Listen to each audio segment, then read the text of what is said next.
Merci Monsieur le Président, merci Monsieur le rapporteur. Oui, pour résumer notre position, tant sur le dossier que sur les amendements, je me permets de rappeler que, comme dans la totalité des dossiers de l'ajustement à l'objectif 55, la sagesse est systématiquement oubliée. De même que le dicton qui dit « le mieux est l'ennemi du bien ».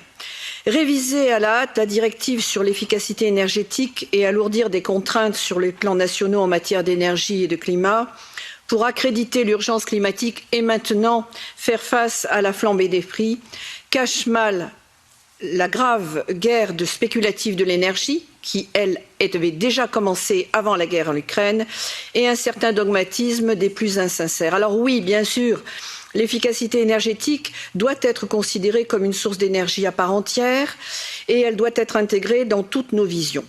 Après 2 siècles de politique industrielle effrénée, elle doit s'imposer, nous en sommes d'accord, et s'insérer dans le domaine public comme dans le privé, particulièrement en ce qui concerne les grandes entreprises consommatrices et ou émettrices. Elle concerne toutes les politiques du transport, des bâtiments, industrielle ou du logement, mais aussi les technologies de l'information et de la communication, en notant que cette dernière est aussi débridée que l'activité industrielle des siècles passés.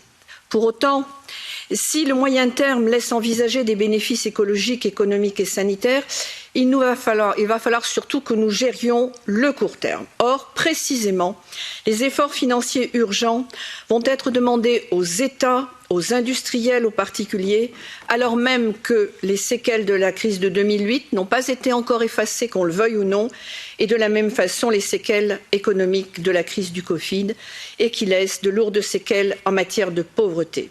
Et bien entendu, on ne mesure pas encore les séquelles de la guerre en Ukraine qui, rappelons-le, a motivé cette révision d'une manière un peu rapide. Alors, il nous faut donc en toute lucidité être très modérés sur les dates et sur les seuils.